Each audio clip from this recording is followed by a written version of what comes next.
So hello everybody. I want you to welcome you here to this virtual session. I'm extremely happy you find some time to join us today to this wonderful session with Dr. Anise Chakbar. As Himanshi said, I'm really happy to have her here because thanks to her, I kind of decided what I want to do in life and what I want to do with my studies. So I hope you're going to enjoy this session as I'm going to definitely enjoy the session and that your questions are going to get answered. Our questions are going to get answered. You'll find out more about cancer, oncology, and basically everything what she does because she's amazing and you will find out that in this session. So I think we should slowly start with the questions, right? Right, go ahead. Yeah. So Dr. Chakbar, I would like to ask what subject did you take up on your schooling, graduation years, and like further studies after that? Yeah, so I've been in school a long time. So after high school, I kind of knew I wanted to be a doctor. And so I went to the University of Alberta. I'm Canadian. So I went to the University of Alberta. And in order to do my pre-medicine requirements, I decided to do honors biochemistry. It was a choice between honors physiology and honors biochemistry. Both would get me the prerequisites. But the biochemistry department gave me a full scholarship. So I took it.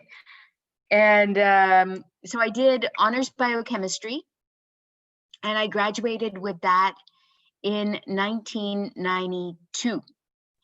And then I went into medical school, still at the University of Alberta. And I did honors in research because I knew that I was an academic. I wanted to be, a professor. I wanted to teach. I wanted to learn. I wanted to do research, and I wanted to help people. And I wanted to do all of it at a great institution where I could be surrounded by people who were smarter than me. And so I knew that research was important. And so I did my MD degree with honors in research, and I graduated with that in 1996. Then after that, I knew that I was interested in surgery, and I wanted to go to a surgery program where they had a track record of people doing very well on their exams. And I wanted to go to a place where I could also get a master's of science, because getting that extra degree could also help me to move my research career forward. So I went to the University of Saskatchewan and did my general surgery residency there. And I took a year off to work on my laboratory work for my master's of science in surgery. And I graduated with both of those in 2002 and won the Distinguished Thesis Award for the entire university. And so from there, as luck would have it, I knew I was interested in breast cancer surgery, but there wasn't any breast cancer fellowships really established in Canada at the time. But somebody had convinced me to look at the United States. Now, being Canadian, I had no interest in leaving Canada. And I really didn't know anything about the States. I didn't know any of the institutions there, but I knew the two main cancer centers, MD Anderson and Memorial Sloan Kettering. These are the two best cancer centers in North America. And I didn't know whether they had a breast fellowship. And further, I didn't think that even if they had one, why would they consider me? I mean, I was this little Canadian girl who was from Saskatchewan, right? But somebody convinced me to just email them and see. And so I did. And Memorial did not have a breast fellowship at the time, but MD Anderson was developing this. And as luck would have it, I had emailed them a few years previous. As luck would have it, they invited me for an interview, and I became the inaugural breast fellow at MD Anderson. So that was incredible. So I went to MD Anderson from 2002 to 2003. And then I took up my first job. So I became an assistant professor of surgery at the University of Louisville, where there was a really strong department of surgery, really strong department of surgical oncology. I had a lot of great mentors there. And I started developing their breast center. So I started, they really didn't have a breast center. And I developed that, and I started working there, and I had negotiated with them that I would have the opportunity to go to Harvard and get my MPH, because what had happened was when I was at MD Anderson, I was very interested in clinical research. And as luck would have it, you know, I was being recruited by a number of institutions around the United States. So Harvard, Hopkins, Mayo, Cancer Institute of New Jersey, Cincinnati, Louisville, and Portland. And Hopkins, Johns Hopkins, had said to me, you know, Anise, you should really come to Johns Hopkins and you'll be able to continue your clinical research that you've started at MD Anderson. And we've got a really great school of public health. We'll pay for you to get an MPH, and that'll really help you. Well, the University of Louisville found out, and they said, don't take any other offers before you talk to us first. So I negotiated with them the opportunity to go to Harvard to get my MPH. And so Harvard has a program where you can go over the summers. And so in 3 summers, you can go and you can get your MPH. So I did that. And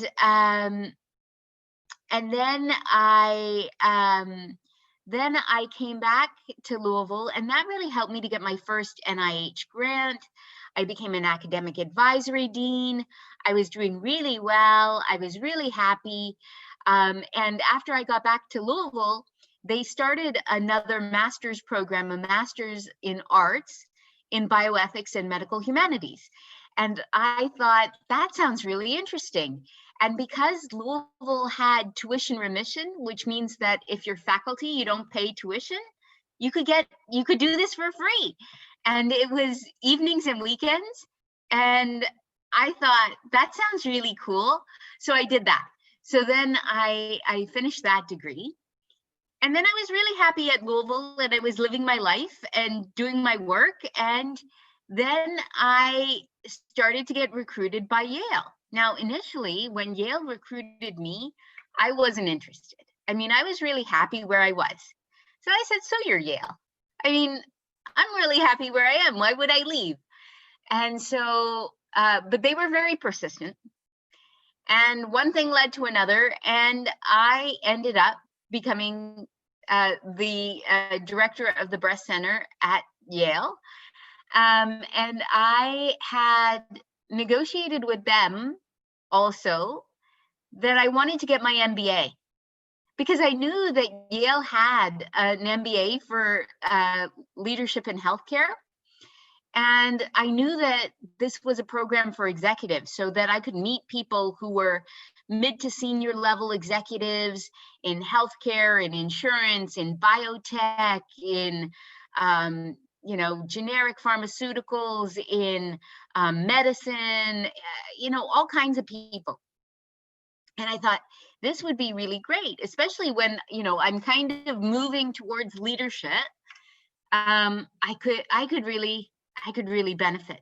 Well, the people at Yale said, Anise, you don't need an MBA. You've already created a breast center from scratch. You don't need another degree. But I said, but I want an MBA. And so I got that, and I graduated at the top of my class in 2014. And then after that, everybody's been asking me, what's my next degree going to be? Because I've only got 6 now, right? So we'll see. But that's my formal education. All right. Wow. So firstly, you made everything sound really easy. Okay. Like we're talking about so many degrees and you're just making it sound like, yeah, I did this and then I did that. And it's just like, wow, okay, I can do it tomorrow. Like, you're making it sound so easy. So my question to you is, a little onto that only, which is how did you find the time? And I mean, of course, the time that you put in along with the inspiration. So, like, obviously, we can see that you're so, passionate about what you do. Like, even when you said that you didn't want to go to Yale, it's because you were enjoying how you were at the other university. So that's amazing. So yeah, how do you find the time to do so many degrees? Well, it's pretty easy, right? Like It sounds pretty easy. the undergraduate degree, all of you guys are going to do an undergraduate degree, right? Right. Okay. Then after your undergraduate degree, I did my MD. That's pretty easy. You do it the same way you did the undergraduate degree. Then you do your surgery residency. You do that. But if you want to get your master's, you take a year off, just like a Right. gap year. Now, I mentor a lot of students. A lot of students will take a gap year in between college and med school or whatever. So in your residency, you take a gap year. It's not really a gap year, but you take a year and you go into the lab and you do the laboratory work for your master's. And any additional writing and whatnot, you can do it while you're back in residency. So, okay, so you have that year to get that work done. Then you do your fellowship. Then I started working and I negotiated to go to Harvard in the 3 summers. So instead of taking vacation and going to Hawaii for a summer, I go to Harvard. Okay, Right. so that's pretty easy.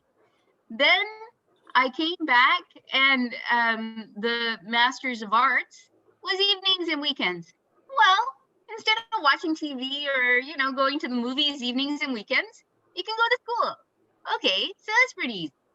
And then the MBA was every other Friday and Saturday, and 2 weeks of boot camp at the beginning of each year for 22 months. Okay, so that week off, you take a week off. And I had already negotiated that I was going to do Fridays and Saturdays. So the Saturday would be a free day anyways. I just negotiated for the Friday off. And so that's pretty easy. So the time is there. And now with all of these different models, you can see that you can make time. There's lots of opportunities to do your education without the worrying about, where am I going to find the time? Absolutely. Yeah, you make it sound like a puzzle. That you made a puzzle of your time, and that's unbelievable, to be honest.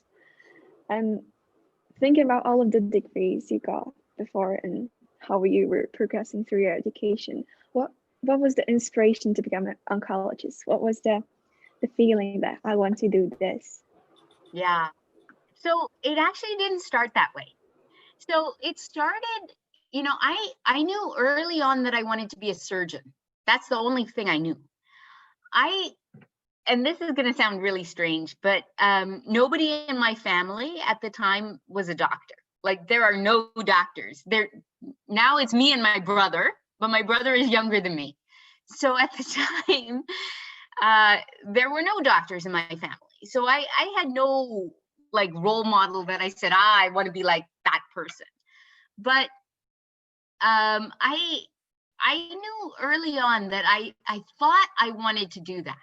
And the reasons are really quite stupid, to be honest. But this is the truth.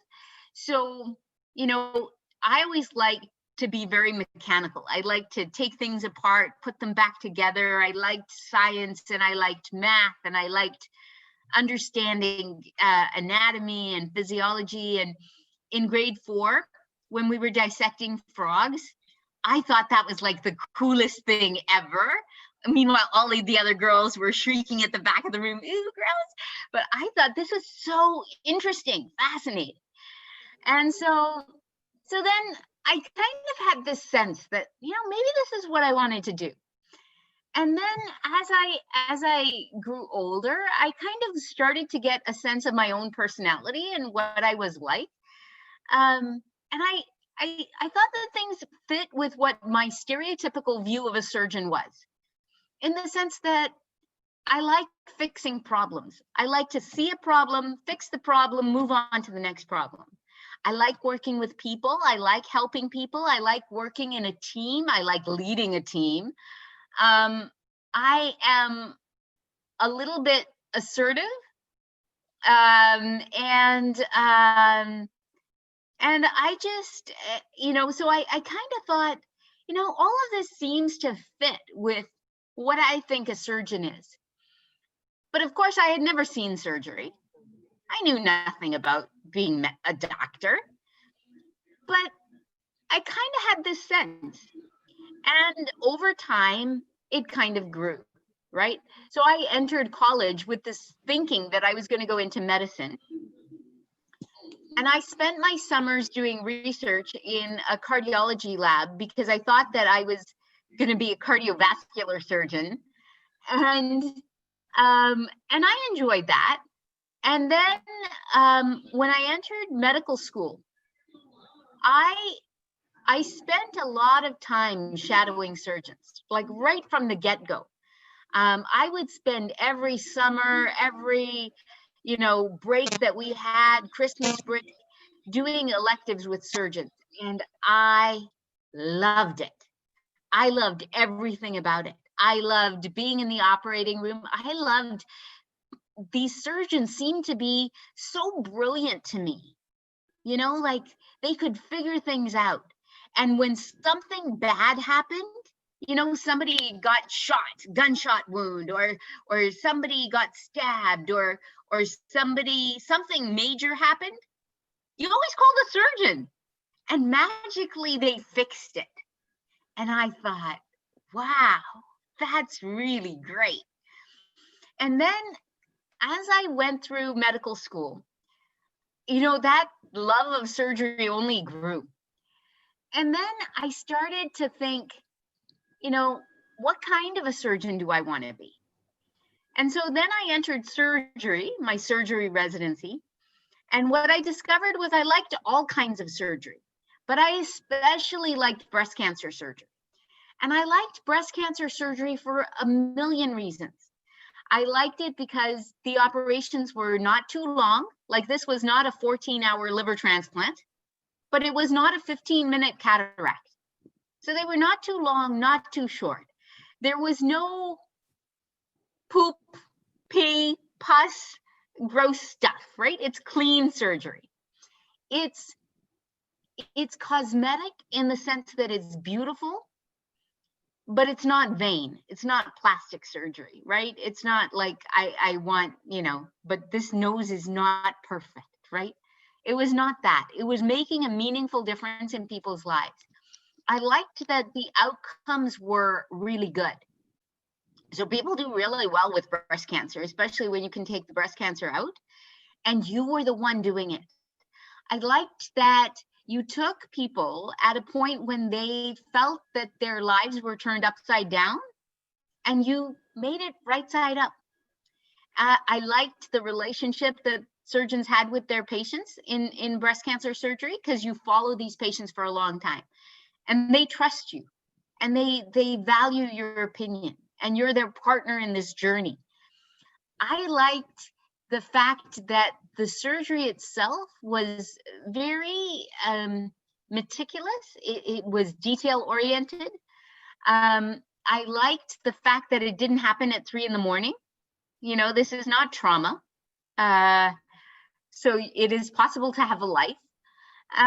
I liked the research that moves very quickly. We do not do the same thing today that we did last year or 5 years ago or 10 years ago. So things move very quickly because I hate just staying in the same spot. Like I want to see my field progressing. And I like the fact that, breast cancer, by the grace of God, is well funded in terms of research, as opposed to many other things. And that's because there are a lot of people who get breast cancer and are advocates for breast cancer research. I liked the fact that you worked in a team, a big team, right? So, it wasn't just you and the anesthesiologist in the operating room and the operating room team. It was also, you and the medical oncologist and the radiation oncologist and the radiologist and the pathologist and the plastic surgeons and the nutritionists and the physical therapists and, you know, the nurses and the survivorship team, and you can go on and on and on, geneticists, and you're all working together for this patient and how all of those pieces go together.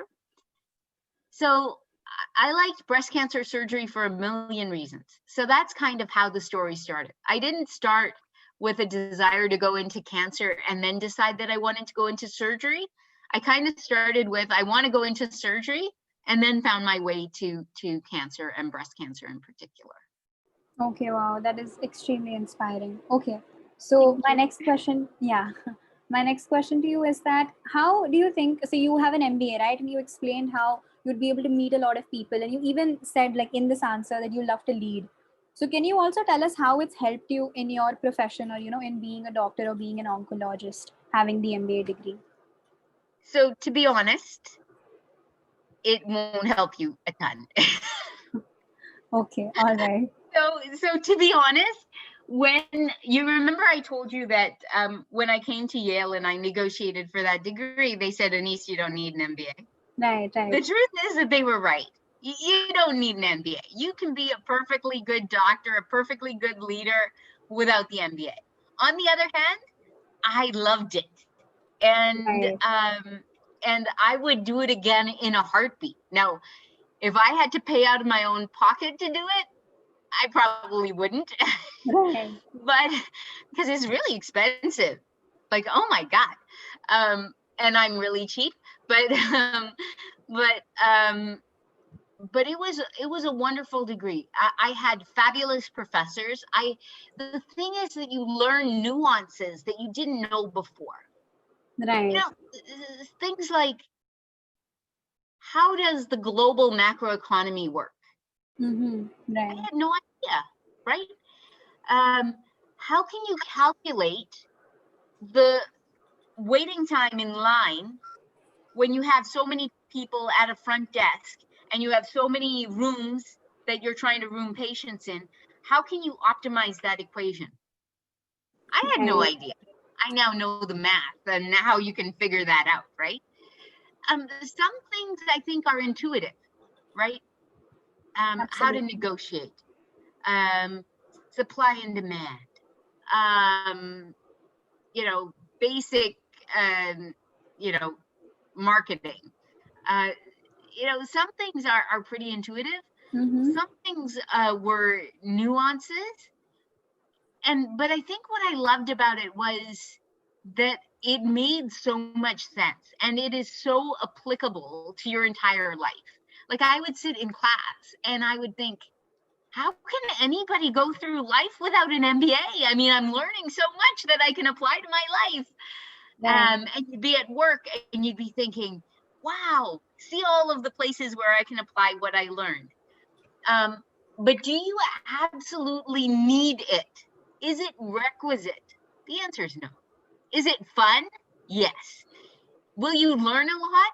Yes. Would I do it again? Yes. Do you absolutely need it? No. All right. So, I mean, I think what this concludes that, you know, if you're going to have fun with something, just go do it, whether or not it's going to actually, you know, help you a lot in the future. And plus, obviously, the fact that it was a free course for you and you didn't have to pay out of your pocket also matters a lot. So it also depends on the situation, as well as the fact that, you know, you're going to have fun doing a course. So yeah, on to Elizabeth. Go ahead. Yeah, I would like to ask a bit more about the cancer thing, because I did your online course on Coursera, so I know some bits and pieces. I would like to ask, how do you think psychotherapy impacts the cancer patient's life? Yeah. How is So I'm going to broaden your question, not to be specific for psychotherapy, but psychosocial support. Whether that is a psychologist, a psychiatrist, a social worker, a counselor, whatever. So many cancer centers now have that built in, that psychosocial support, because, you know, we know that when you give a patient a diagnosis of cancer, their world kind of shatters, right? It has an indelible effect on their life. not just on their physical health, right? Their mental health, their social health, their relationships, their work, their financial health, everything, right? And so how do you support patients in going through that? So I think that that's really important, right? Because you're not just taking out a cancer. I mean, you are, but you're treating a whole patient, and so that needs to be considered. Right, Thank that you. makes a lot of sense. Yeah. All right. So as Elizabeth mentioned that she's even done your Coursera course, I'd just like to, elaborate a little bit on that and ask you, how is your experience been while you were teaching on Coursera? It's a digital platform as opposed to conventional classrooms teaching. And do you think students in your distance learning program are as passionate about the subject as the ones in a regular program? And how do you preserve the importance of the subject rigidity of the coursework digitally? And I mean, this happened when you did the Coursera course, but even now when we're, we're all doing online school, online college. So yeah, could you just talk a little bit about your Coursera course and even just a little bit about, online teaching? Yeah. So I'll tell you the story of how that course came to be. Um, so the former president of Yale University, Mm-hmm. when he stepped down, he actually went to Coursera. And so he had this relationship with Coursera. And I'm not sure whether that's how this started, but one day I got an email about an award. It's called the Goldsmith Award. And they were Okay. offering this Goldsmith Award for faculty to develop a course on Coursera. And at the time, these MOOCs, these massive open online courses, was just a really new concept. Like, we had no idea. I had no idea how this was going to turn out. But I thought, this sounds kind of cool. Sounds interesting. It sounds fun. Right. So why not do it? This is a theme of my life, right? If it sounds kind of cool, it sounds kind of fun, Right. I'll just go do it. Absolutely. So I applied and I got this award. And so I said, okay. So they said, well, who's the audience going to be? I mean, are you going to target this to a? And I said, I'm just going to make it for everybody. I'm going to make it for, somebody who isn't in med school but is thinking about it, or somebody who already is in medicine but wants to know more about breast cancer, or somebody who maybe is doing research and wants to round out their clinical understanding, or somebody whose parent was just diagnosed, or I'm just going to do it for everybody. And I'm going to try to make it understandable so that everybody can get on the same page. And I'm just going to make it an introductory course just to give people kind of some basics. And so I set about this course. I made an outline of what I thought would be a reasonable course. And the Yale Teaching and Learning Center and the broadcast studio at Yale kind of helped me to put it together. So they made me a set. They came to my office to meet me first. And, I showed them, I started drawing what kinds of things I would want to get across. They were like, wow, we have to do it this way in the course. So they built the set to replicate my office with my desk and camera so that I could draw. And Elizabeth knows what I'm talking about because she's seen this.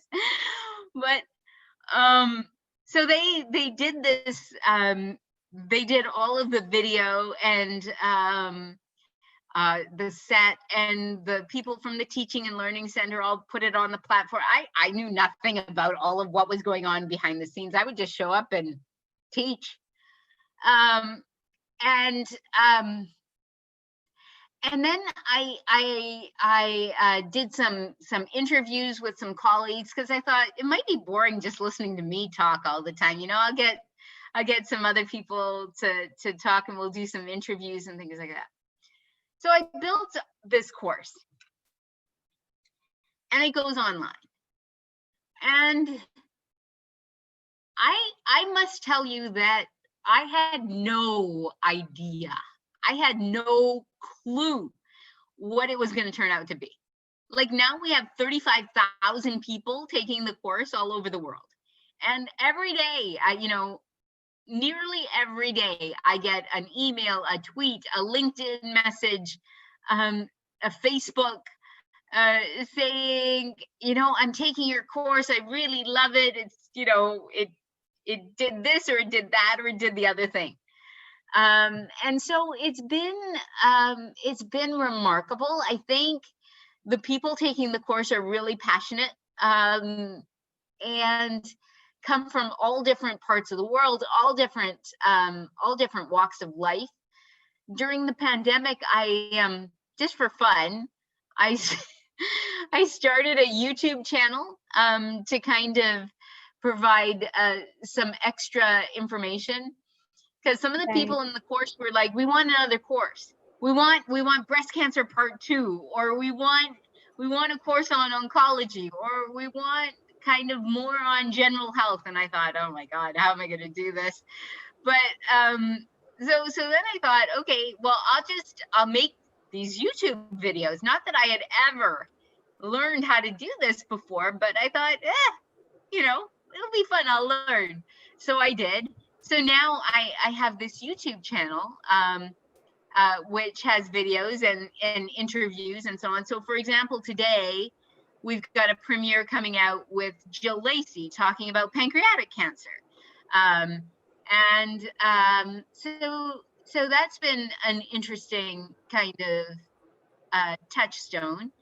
And as for digital learning in general, I teach at Yale as well in the med school. And we've gone all digital, and I think that it's fine. A lot of people really have struggled a little bit in terms of interaction. Like a lot of my courses, except for Coursera, where you're kind of listening to me and it's less interactive, a lot of my courses in real life are very interactive. Nice. And but I've actually found that Zoom works just fine. And so you can get that interaction going, and for some things, like when I'm teaching medical students, especially if I'm doing one-on-one with a student doing research, it's really quite cool because you can share your screen. You can do a lot of things that you can't do very easily in real life. Nice. So there are advantages, and so we'll see how the platform continues to work. I just won a Giambalvo Award, which is an award that's given by the AMA, the American Medical Association, Nice. for the advancement of women. And so I had written this grant saying, I teach negotiation in real life, in person, and it's incredibly interactive, where people break up into like couples, right? Like two people, and I'll give them a case to negotiate. And I wanted to see whether I could develop that into a virtual course. So I won that award. So we'll that course now I'm going to be leading starting in January. So we'll see how that pans out.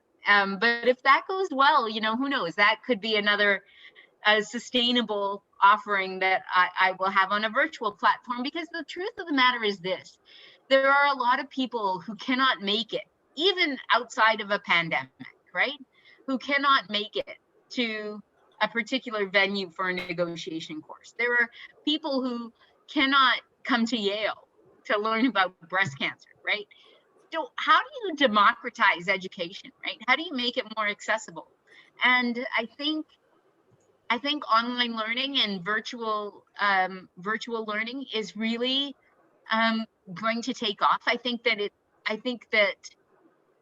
for a lot of things, I think that there are a lot of lessons that we've learned during this pandemic that we can carry on, So for example, I also co-host a radio show for Yale. And I was talking to the other day, we were recording an interview with one of the social workers, speaking of psychosocial support, Elizabeth, on psychosocial support for cancer patients and their families, particularly during the holidays and particularly during COVID. Like, I mean, how do you do that? And she was talking about support groups. Now, support groups in general have been in person, right? But, you know, and they've now done this virtually. And one of the things she said was, you know, because I said to her, you know, she's noticed that the number of people who can participate has actually gone up a little bit, because it's a lot easier to log onto your computer than drive across town to get to a support group at a particular time, right? Absolutely.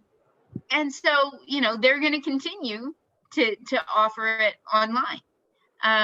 You know, because even if you're driving, you can't even log on to your computer, you're stuck somewhere, you can log in on your phone. So I think this whole world of virtual connection, virtual learning, will really take off.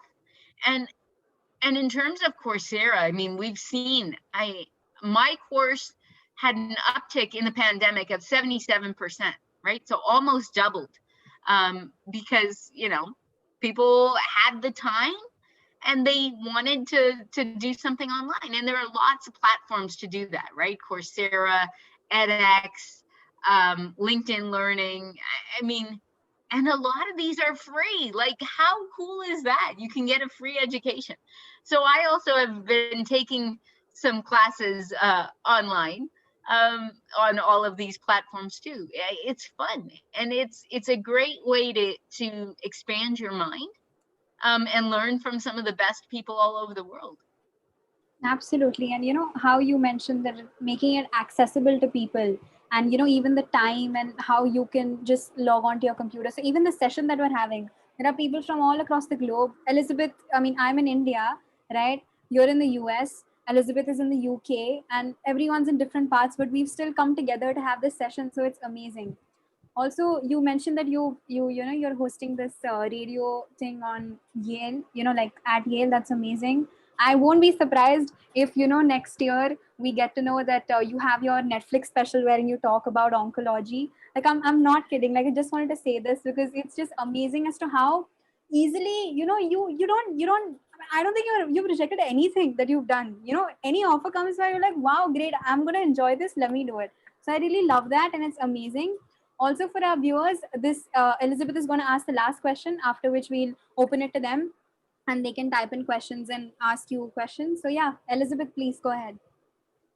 Yeah, I just wanted to say, definitely agree. Taking online courses on Coursera, recommend to everybody, especially yours one. It was really interactive, even though it was online and done through online platform, but brilliant. Just definitely recommend. And let's go to our last question. I would like to ask if you have any final advice to our viewers, girls and boys, they're trying to make their way into STEM or to medicine. Yeah, I mean, I think my advice is the same advice as, you know, you'd get from anybody, right? So work hard. There is no substitute for hard work. Enjoy your life, have fun. Opportunities, as you've seen in my life, I mean, opportunities just fall from the sky. And it's just a matter of keeping your eyes open and, you know, when there are opportunities, to take advantage of those things that you think will be fun and that will enrich your life, because you have a limited amount of time, right, on Earth. So you may as well do the things that inspire you, that bring you joy. Yeah, I think that's it, really. Thank you so much. Wow, that's amazing. All right. So going on to the audience's questions. So Elizabeth had this question, and I just asked her to wait until we open it to the audience, which is that Yeah. She knows that you're a huge supporter of clinical trials. So she wanted to ask if, why are they so important? Why are clinical trials so important? My Yeah, that's God, I heard because it. they're I heard it a few times. I heard it a few times, but definitely want to hear it again. clinical trials are important because they are the foundation of everything that we do in medicine. right. So, so all of us are in a global pandemic right now, right? Absolutely. And we are all waiting with bated breath for the clinical trial results of these vaccines. If there weren't clinical trials, there would be no vaccine. If there was no Right. vaccine, we would be in COVID chaos forever, right? You want a therapeutic, you need to have clinical trials, right? Clinical trials are the foundation for everything we do. They are the vehicle that we take the knowledge that we have about fundamental biology in the lab, and we bring it to actually make a difference to patients. I mean, nobody's going to say, geez, I kind of did this experiment in the lab, you should take it. Until we have gone through the whole process of rigorously studying it, and then that last step, the last step before you rigorously study this is to see, is it safe? Is it effective? And is it better, efficacious than what we currently have? And in order to answer those three questions, you need to have clinical trials. And clinical trials really are so important for everybody to participate in because, number one, it's good for society, right? Things don't get developed without clinical trials. Somebody's got to participate in the clinical trial. Absolutely. But then everybody says, I don't want to be the guinea pig, let somebody else be the guinea pig. But here's the thing. People who participate in clinical trials, they tend to do better than people who don't, because you're kind of getting tomorrow's therapies today. And we're always comparing standard, what you would otherwise get, to what we think is better. So on average, you're doing better. And Elizabeth can tell you from the course, everything that we have done in breast cancer, right? What kind of surgery can you get? The fact that women don't need to lose their breast anymore. The fact that we know what kind of drugs to give. The fact that we know how much radiation to give, when not to give. Everything. Whether or not you can lift weights after you've had surgery under your arm. People still think I can't lift weights because I'm going to get swollen arm. We have clinical trials that demonstrate that lifting weights actually benefits you, right? Even simple things. Does diet and exercise make a difference in terms of cancer recurrence? The answer is yes. How do I know? Clinical trials, right? So you want to know how to move the world forward, at least in medicine? The answer is clinical trials. I knew this even before, but I will tell you, I did not truly understand the power of clinical trials before I did my first clinical trial. When I first came to Yale, I was a big believer in big data. That was my forte. I would take large databases and I would analyze the data from like thousands of patients, and I would gain insights that I would then publish. And I thought that was really where it was at. So when I came to Yale, I said to them, I think we should develop large data sets and biorepositories so that we can do this really fascinating research. And the cancer center director at the time, Tom Lynch, who's a really good friend of mine, but he's now president at the Fred Hutch. And he said to me, no, Anise, you've got to do clinical trials. And I said, you do clinical trials, you look at drug A versus drug B, and they may be like off by like this much, and it doesn't really add anything. Anyway, so he calls this our first fight. It was not a fight, it was a discussion. But anyways, he thought he was going to lose me as a recruit because of it. Anyways, I came to Yale and I discovered the motive that he had. Okay, so first of all, he was right that clinical trials are important, but Yale was up against a P30 deadline. So this is a grant that makes a comprehensive cancer center comprehensive. It's a grant that's given by the NIH. And the thing is that you have to have a certain amount of clinical trials in order to be a comprehensive cancer center. And Yale was not doing well. And he had recruited me now to lead the breast team, which is the biggest team, right? Yeah, there was a research lead as well, which wasn't me. But he came to me and he said, Anise, you got to do something. And I said to him, I said, Tom, the problem is that you've got brilliant people here at Yale. And they are all looking at their favorite pet protein and treating people with toxic drugs that occur in blue moon diseases that nobody wants to sign up for. What you need to do, I said to him, was you need to think of a really important question for a really common thing that is not toxic, that everybody will sign up for, and do it that way. And get rid of all of the bureaucracy in your clinical trials office. Yeah, whatever, just do it, fix it. So I wrote a very simple trial that looked at how we can do breast cancer surgery better to reduce our positive margin rates. So a positive margin is when you have cancer at the edge of what you take out. And that means that you have to go back because you don't want to leave cancer behind. And so some people said, well, maybe we should just take more tissue all the way around at the same time. People like me said, that's ridiculous. Hello. Why can't we just x-ray the specimen, see where the thing is close and take more there? Like, why take extra all the way around? That makes no sense to me. So one of my friends reported a study. She looked retrospectively. She compared surgeons who took a little bit more all the way around and surgeons who did not take a little bit more all the way around. And she said, let me look at their results. And she found that the people who took a little bit more all the way around had a lower positive margin rate. And she said, the amount of tissue that they took out was the same, with no statistically significant difference. Now, all of you should be saying, that's ridiculous, right?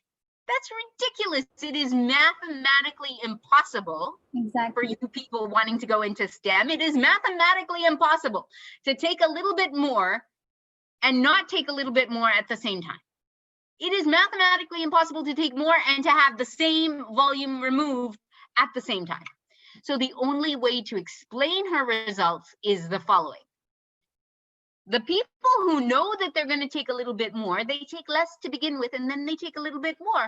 And the people who know that they're not going to take more, they take a little bigger piece to begin with. So what I said was, this is ridiculous. The only way to actually know whether we should take a little bit more or not, whether it's going to make a difference over the people like me who look at the specimen and take more if we need to, is to do the following clinical trial. You take people like me who look at the specimen, who see that you're close to an edge, take a little bit more if you need to. If you're in the middle, fine, whatever, do your best operation. And at the point at which you have finished doing your very best operation and you're ready to close, you have a sealed envelope. Nobody knows what's in the envelope. The surgeon doesn't know, the patient doesn't know, nobody knows. And then when you're ready to close, you have the operating room nurse open the envelope and she will tell you either close, because that's what you were going to do, or take a little bit more. Then we will compare these two groups and we will see what happens. So we did that trial. It was the fastest accruing trial at Yale. It was non-toxic, answered an important question. Everybody was eligible for it. People wanted to do this trial. And at the end of the day, what did we discover? Well, the people in whom they were randomized to take a little bit more, guess what? They had more tissue taken out. Does that surprise you? Of course not. But what we also found out was I was wrong. If you took a little bit more all the way around, you reduced the positive margin rate by 50%, cut it in half. So half the people, you could save half the people a return trip to the operating room. So was this big news or was this big news? This was big news. And it got published in the New England Journal, and it got read by people all over the world, and we then replicated it, and now this is what everybody does. So this is why clinical trials are important. Thank you. Absolutely. I think Elizabeth already knew the first part of the answer. She knows how important it is to you, and like she just wanted you to explain it again like this in person. But exactly, like you mentioned, we're in a pandemic, right? Clinical trials are probably the most important right now when we're trying to get a successful vaccine out. Correct? So, and people need to understand the fact that, you need to be a little patient, because a lot of organizations are trying their level best to, do these clinical trials, and it'll be sad if they don't do all the phases and then take out a vaccine, because then that can be dangerous. So yes, I mean, and it's great. I'm really happy that you didn't believe in clinical trials before, but now you do. But for people like us who are like 16, 17-year-olds that haven't even started their undergraduate education, know how important clinical trials are. So thank you for that. Also, we have a lot of good questions coming in. So I wanted to ask you if you can spare a little more time than what we had scheduled. Is that fine? Sure. All right, fine, perfect. So Peter has asked, are you mostly academic, theoretical, and in the research, or do you also work practically and in hospitals or healthcare centers? Yeah, so I do both. After the pandemic, so prior to the pandemic, I find now we always have to differentiate time, right? Pre-pandemic and post-pandemic. Right, absolutely. So pre-pandemic, I saw patients and I was operating and I was doing research and I was teaching and I was doing global health and I was doing everything. Post-pandemic, the operating room shut down for a while, right? Because the hospitals really turned into COVID wards. And so then what I found was that my global health and my research and my teaching took off. And so what I negotiated was to take a step back from the clinical practice and to focus more on that. So that's what I'm doing now. Yeah, that makes a lot of sense. Okay. Now, Dviti has asked, for someone who's looking at a career in medicine on a long-term basis, how important do you think is your undergraduate university, and does the country or place matter? So I'm going to answer the second question first. Sure, go ahead. It depends on where you want to practice long-term. If you want to come to the US and you have done all of your training in India or, somewhere else, it will be difficult, not impossible, but difficult for you to get your credentials recognized. It'll be more difficult for you to get postgraduate education here. It'll be more difficult for you to get residency training here. It will be more difficult. So that depends, right? Right. Not impossible, right? Not impossible. You can still do it. There are many people here who have graduated from great institutions all over the world, and they're professors here at Yale. But it is a little bit more difficult to do that. If in terms of your undergraduate studies,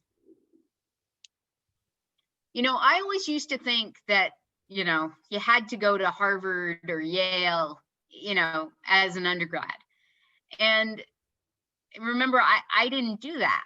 I now have a degree from Harvard and a degree from Yale, but I did not start there, right? I started at the University of Alberta and the University of Saskatchewan. So I wouldn't put too terribly much stock into that. I think what is more important is that you get a solid education, and that you do well, and that your credentials are recognized. So, my credentials are recognized anywhere, right? Yeah. And so I think that's the more important thing.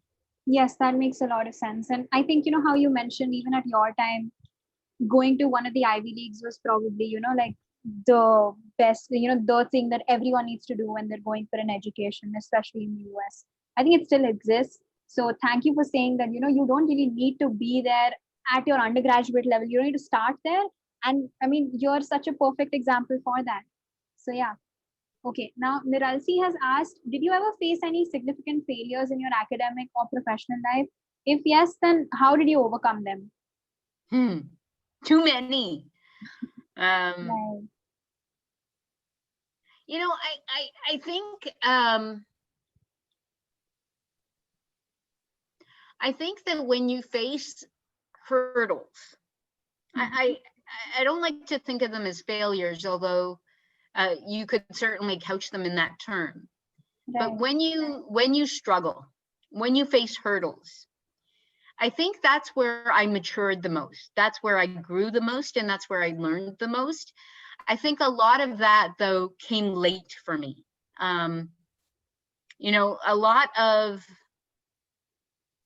because some of the biggest hurdles came late.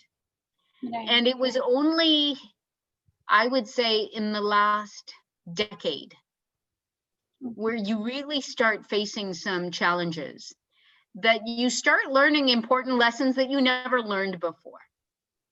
So for example, all my life, I worked really hard, like really hard.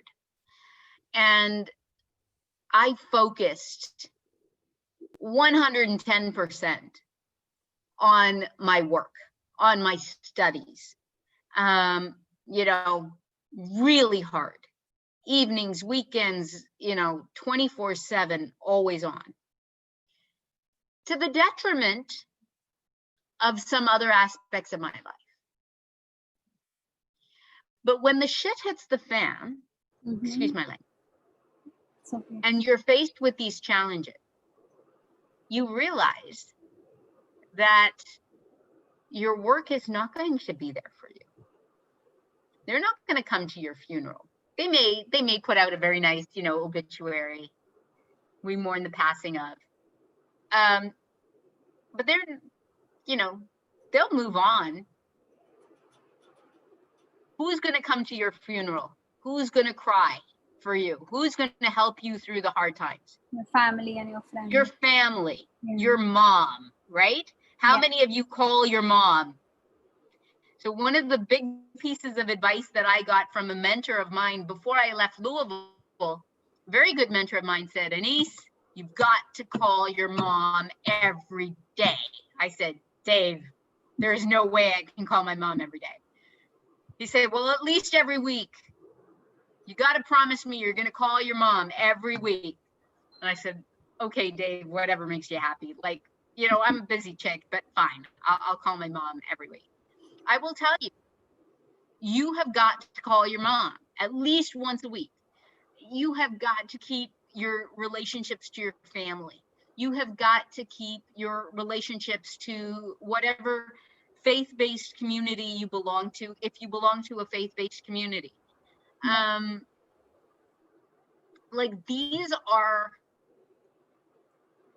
you have got to keep true to, an exercise regimen, if that's what you're into. I mean, because you have got to understand that while you believe that your world revolves around your work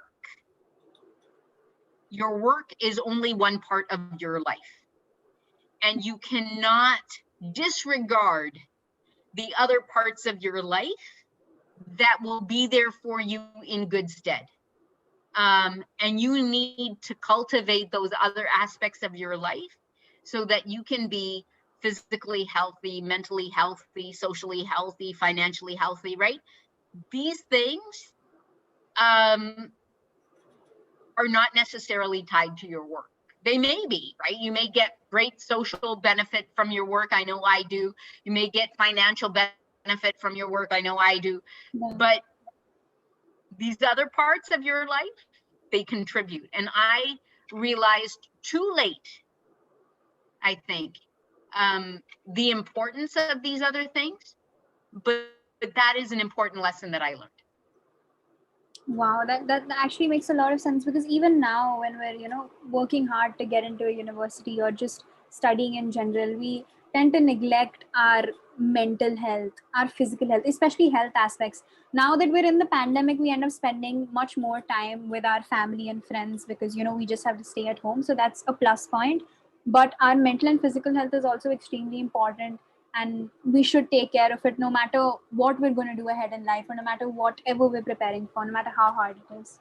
Right? Okay.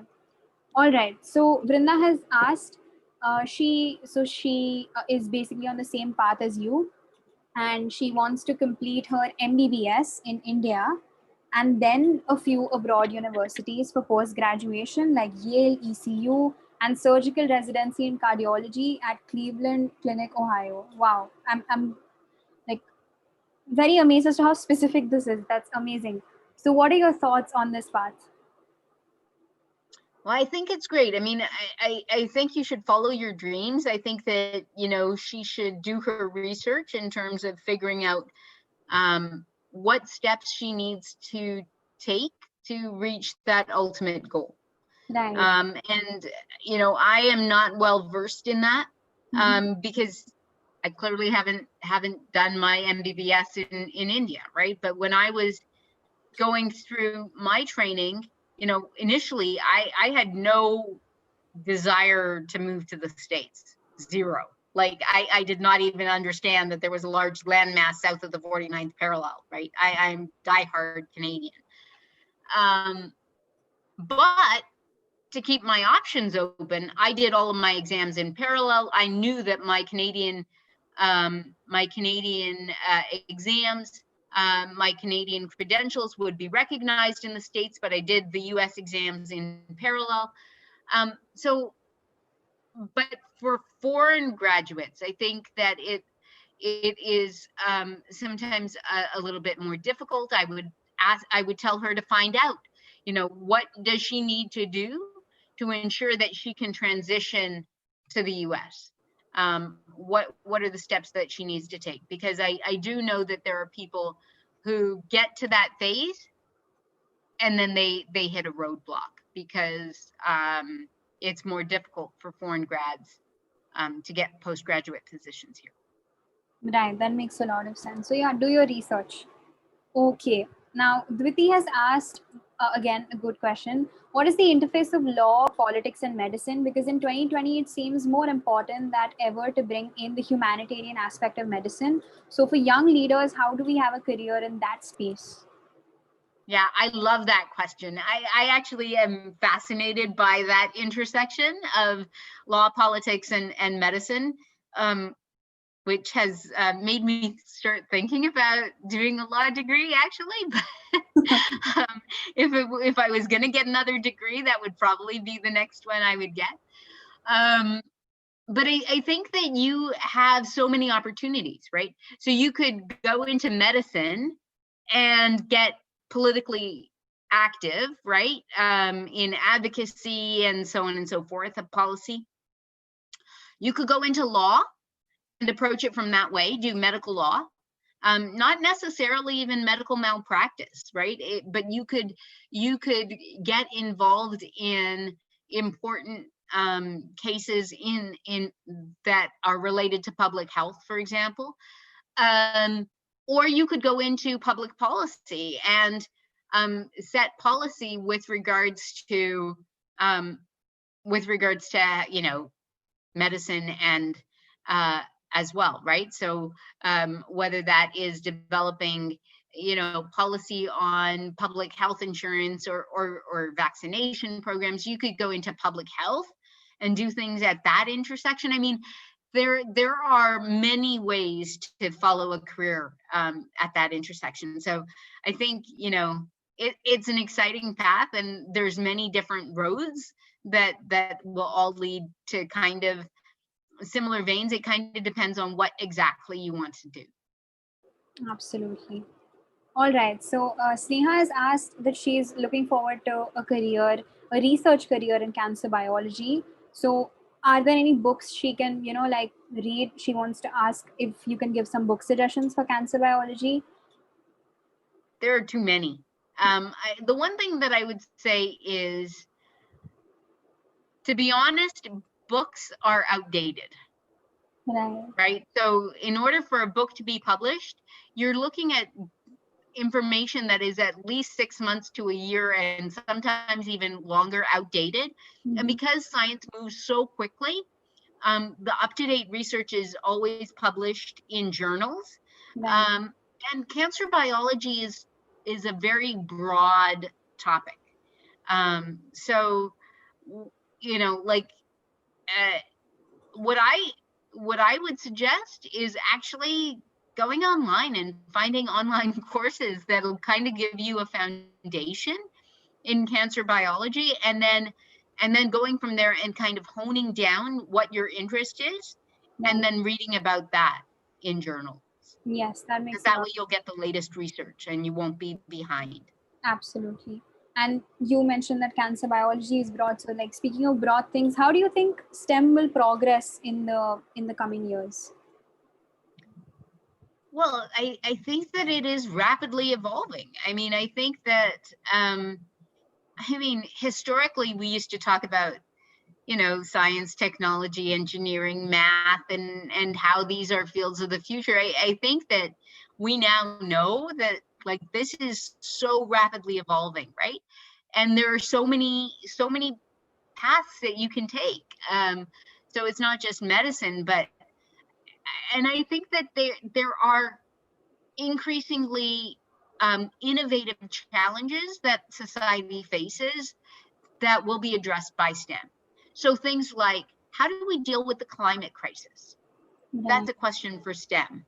How do we harness novel technology and understand the limits that we need to put on technology in order to ensure that, we don't have cybersecurity threats or fake news? That's a question for STEM. I think the whole issue of space exploration and is an issue for STEM. I think things about global health, right? How can we really sustain our existence on this planet when we are running out of arable land to grow food? So what does that look like? And how do we address that challenge? That's a question for STEM, right? So, you could go on and on and on, whatever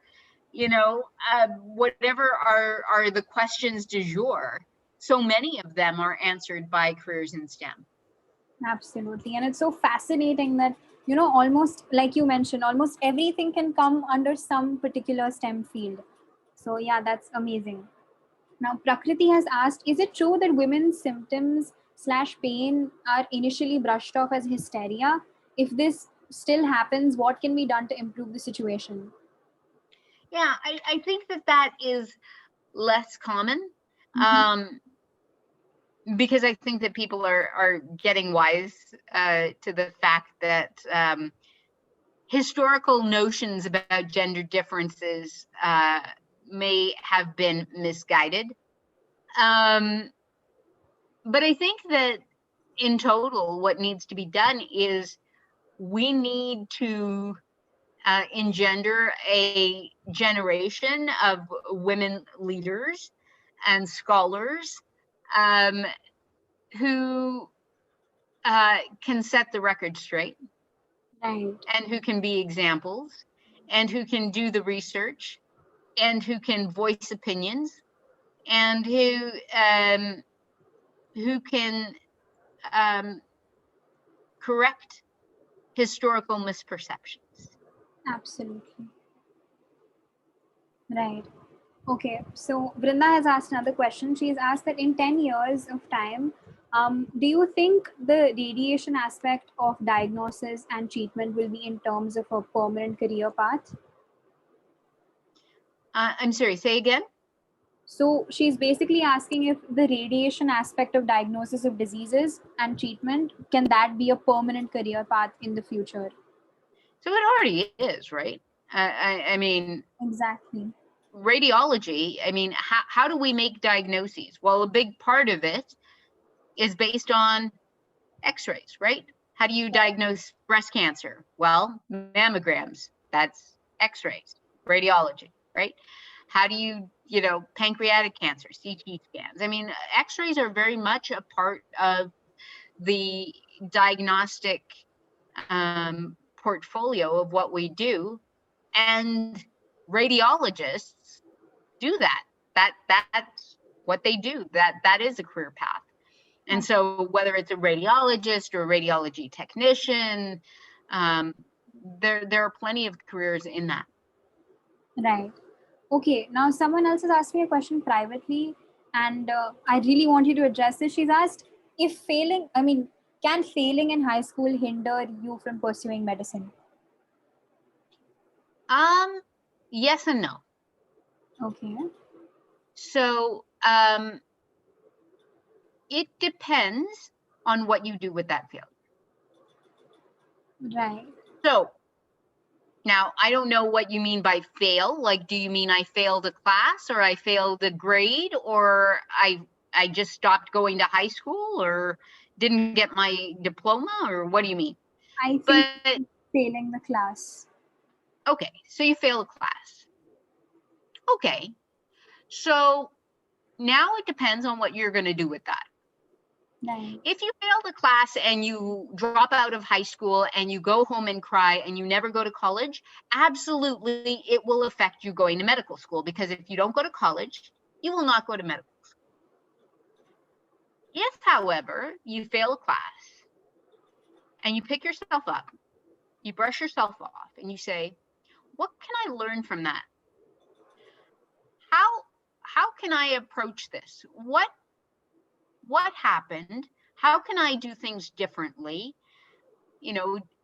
Was there something going on in my life? Did I need to study more? What was it?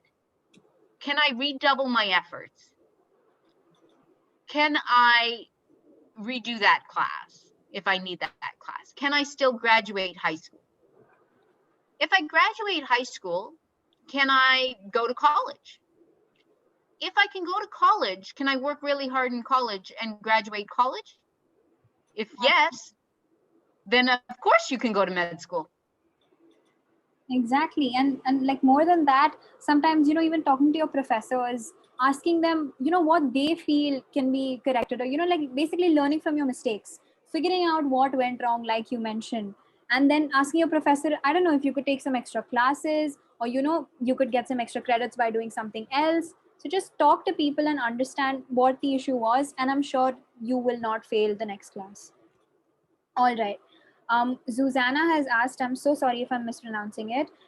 Do you think I mean, you already spoke a little bit about, how when I asked the question about female symptoms might be taken as hysteria, but this is like a follow up on that. Do you think gender discrimination is still present in the medical profession?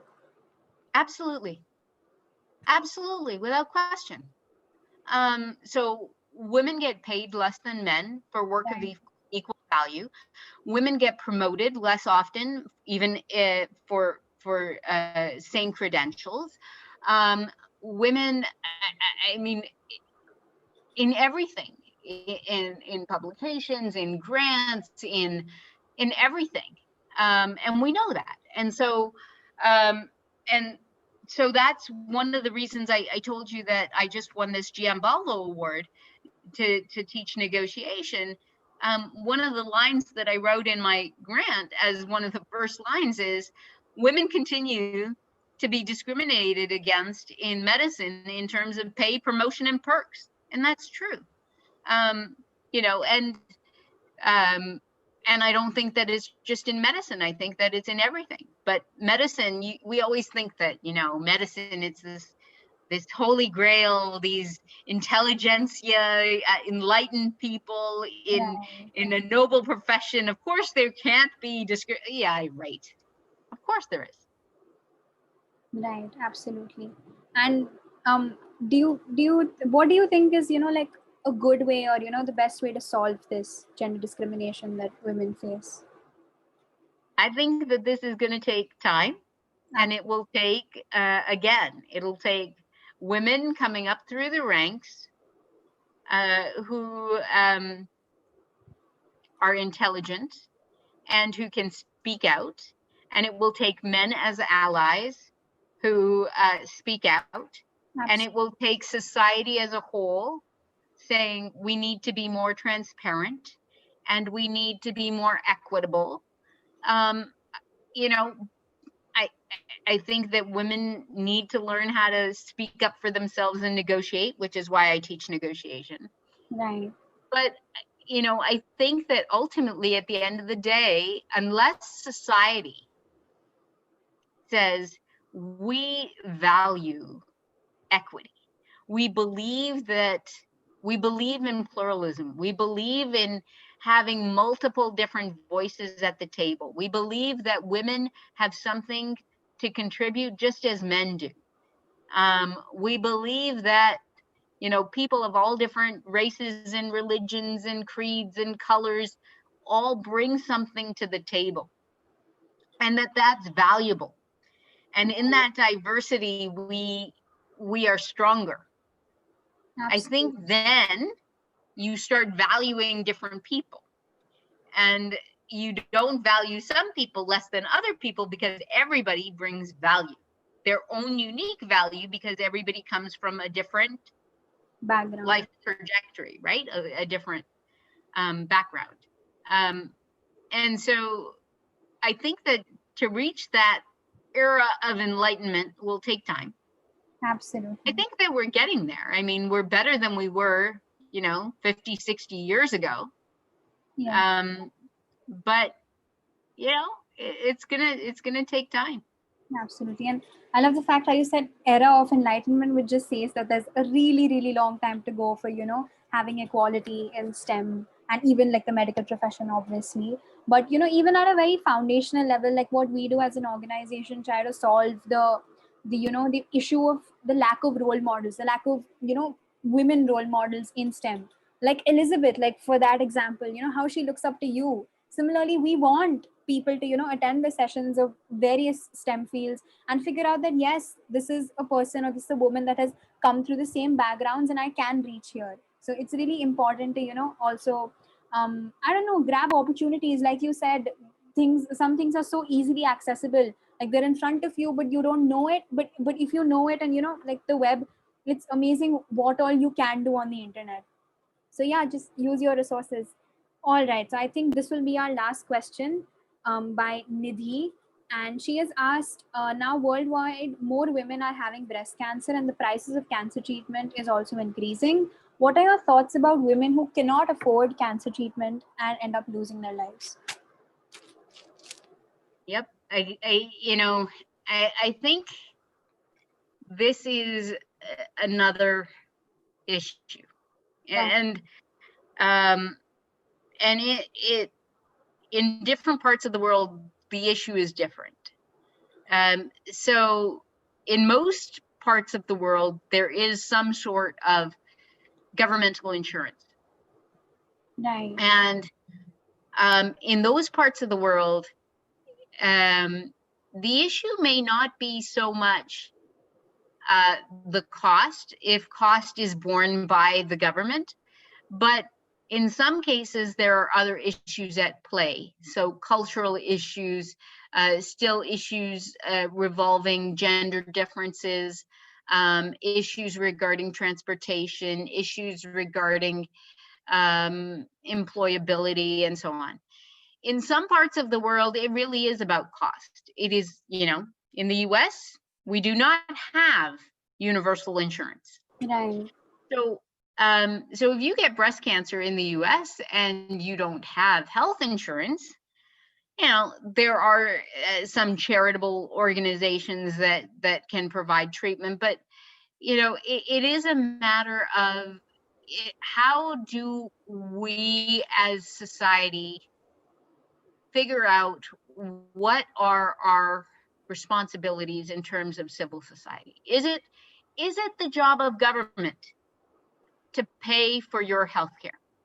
Or is it your job as an individual to save for your health care? Right. Right. So now we get into the issues of social justice, right? And individual constructs of, do we believe in big government, where, we protect all of our citizens from cradle to grave? Mhm. Or do we believe in limited government, where we say that the government should not interfere in the decisions that people make, and those are for them to decide on their own and their own individual liberties? Now, I have very personal opinions about this, but I realize that those are political. So, but I think that society, these are questions that society needs to grapple with.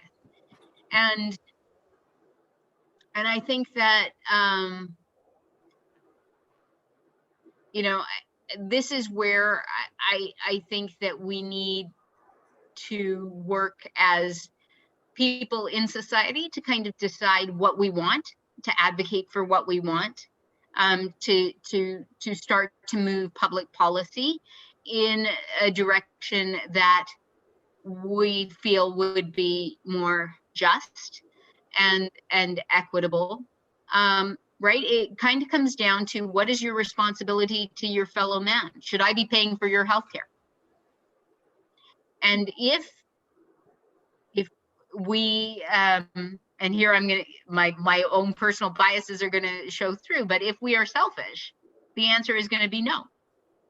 But if we believe in a common humanity, where we actually do value everybody, so I do think it comes back to this whole cosmopolitan ethic of valuing everybody in a civil society, then each of us needs to realize that we are our brother or sister's keeper.